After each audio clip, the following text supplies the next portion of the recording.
Well, good morning down here at Lutheran Hospital. Keep Gary in your prayers. He's headed into surgery here in a little bit. Lord willing, he'll come out at the end of the week and be almost as good as new. So that's our prayer. It's good to be together as we listen into the letter that Paul wrote to the church in Rome. So we're reading someone else's mail, but it's remarkable how what we read that was written to Christians almost 2,000 years ago is just as fresh as if he'd written it this morning. So we're picking up here in chapter 6, verses 14 and 15, and he says, "For sin shall not be master over you, for you are not under law, but under grace. What then? Shall we sin because we're not under law, but under grace? May it never be. Of course not."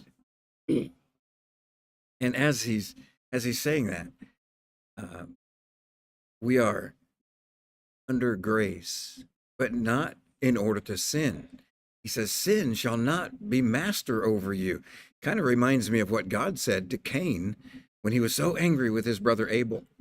He says, Cain, what is your problem? If you do what's right, everything will be fine.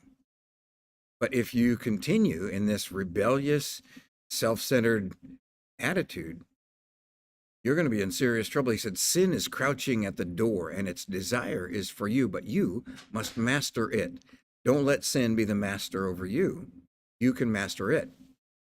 And so the challenge is for us to recognize that the deceiver, the evil one, the one that comes to kill, steal, and destroy, has a scheme for us as individuals, for the church, for the culture, and by grace, we have been rescued from that authority, and sin no longer is to rule in our lives. We have been set free.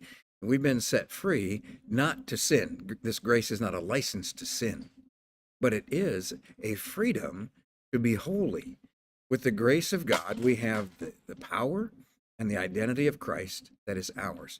And so even as the first church in Rome had an encouragement, a word of strength and direction from the Apostle Paul, so we today can hear that same thing when he says, sin shall not be your master. You have been redeemed from that slavery. You've been rescued. You've been transferred from that domain into the kingdom of Christ. So the ruler of the domain of darkness has no authority over your life. He'll still try to deceive. He'll still fire those flaming darts and missiles at your heart and your mind.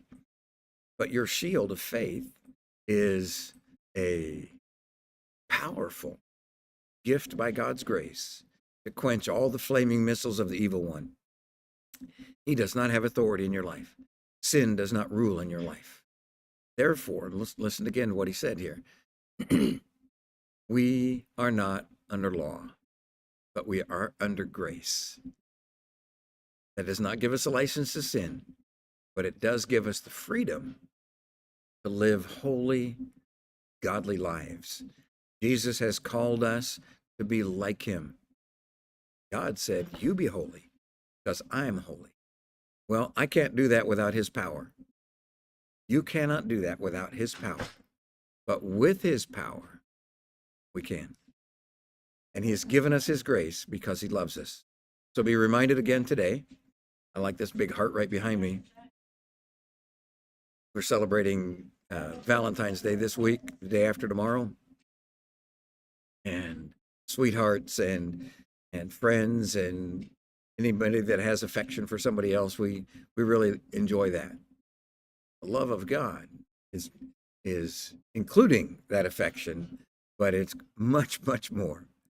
So be reminded today that God loves you, and we love you.